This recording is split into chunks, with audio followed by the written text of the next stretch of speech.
من غير ولا قطعة شوكولاتة هخليكي تعملي احلى واطعم كيك شوكولاتة وكمان معاه صوص شوكولاتة.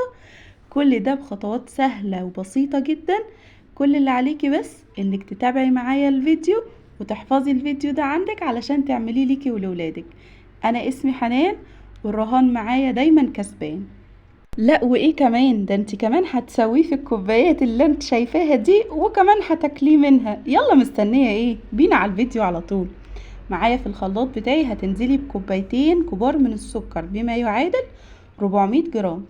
وعندي هنا كوباية من الكاكاو الخام. وطبعا نوع الكاكاو بيفرق قوي في الوصفة دي. انا عايزة اقولك ان الكاكاو اللي عندي ما كانش احسن نوع، بس كان مخلي طعمها جميل جدا. انت كمان لو كاكاو عندك نوعه كويس هيفرق جدا في الطعم. نزلت بكوباية من الكاكاو، وعندي هنا كوبايتين من اللبن، واللبن يكون سخن مش مغلي، بس يكون سخن عشان هيفرق معاكي. وعندي هنا نص كوباية من الزبدة بما يعادل 50 جرام من الزبدة او 100 جرام من الزبدة. خليها 50 جرام علشان مش عايزين نكتر الدهون قوي، ممكن تستخدمي بدلها سمنة عادي جدا. ونص كوباية من الزيت، بس يستحسن في الوصفة دي ان الزيت يكون زيت نضيف او زيت كويس عشان هيفرق معانا في صوص الشوكولاتة او في طعم الصوص بتاعنا.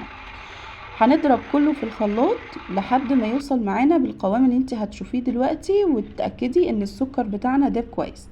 هناخد من الخليط ده كوباية من اللي احنا كنا مستخدمينها، نركنها على جنب او ممكن تحطيها في التلاجة. وننزل على بقية الخليط ب3 حبات من البيض وباكت من الفانيليا. قلت لكم قبل كده ان الفانيليا اللي معايا دي فانيليا مركزة. يعني انت لو هتجيبي الفانيليا اللي هي الباكت المربع ده بتستخدمي مثلا 2 أو 3 منها، لكن هنا انا بستخدم باكت واحد. وهنضرب كويس. وعندي هنا بولة هحضر فيها 3 كوبايات من الدقيق. انا بستخدم دقيق اسمه ريحانة، انت ممكن تستخدمي اي دقيق او اي نوع من الدقيق مش هتفرق معاكي.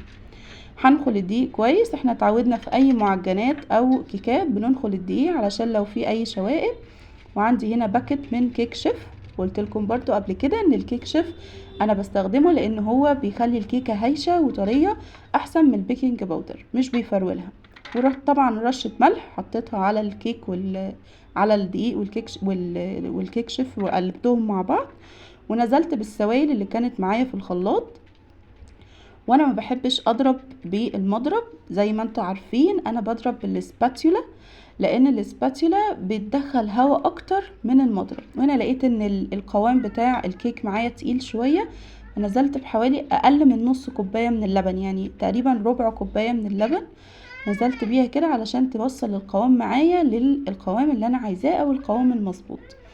بعد كده هاخد الخليط ده هفضيه عندي في الخلاط، هرجع افضيه في الدورق بتاع الخلاط تاني علشان يسهل عليا بقى صبه في الكوبايات. ولا هتوسخي صواني ولا هتعملي في اي حاجة غير ان كل اللي انت هتعمليه هتجيبي الكوبايات اللي هي بتاعة الشاي او القهوة او اللي احنا بنجيبها من بره دي، وتحطي فيها البتاع. ولا هتدهني بقى الكوبايه ولا هتعملي اي حاجه. وهنا كنت خلصت بقيه الكوبايات، عمل معايا حوالي 12 كوبايه بالظبط.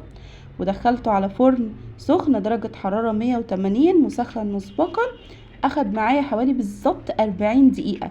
طبعا 40 دقيقه لان انت شايفه ما شاء الله الكوبايه كبيره. لو انت استخدمتي الكوبايات اللي زي دي بس الاصغر شويه او حتى قللتي المقدار عن اللي انا حطاه هياخد معاكي وقت اقل.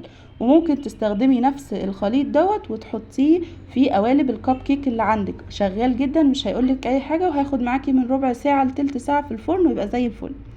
بعد هنا ما الكيك عندي كان هدا شوية، بدأت ان انا اخرمه كده بالعصاية بتاعة الشيش طاووق دي. وطلعت هنا صوص الشوكولاتة اللي انا كنت عاملاه، وبدأت ان انا انزل اشرب الكيك بالصوص اللي هو اللي احنا الكوباية اللي كنا شايلينها في الاول. طبعا انا هنا كنت عامله 8، يعني كان هو عمل مقدار 12 كوبايه بس انا قسمت الصوص على 8 كوبايات بس. انت ممكن تقسمي الصوص، كان كتير على فكره بس انا فضلت ازود في الكوبايه. انت ممكن تقسمي الصوص على المقدار اللي يطلع عندك. وهنا كان عندي شويه سوداني وفورماسيل، وبدات ان انا ازين كده عشان يظبط الدنيا واديني بقى بصوا القوام والطعم فوق الخيال. لو وصلتي لحد هنا من الفيديو اعملي لايك واعملي متابعة علشان يوصلك كل جديد. متنسيش ان انت تدعميني بمشاركة الفيديو علشان صوتي يوصل لكل الناس. بس كده، شكرا ليكم، سلام عليكم.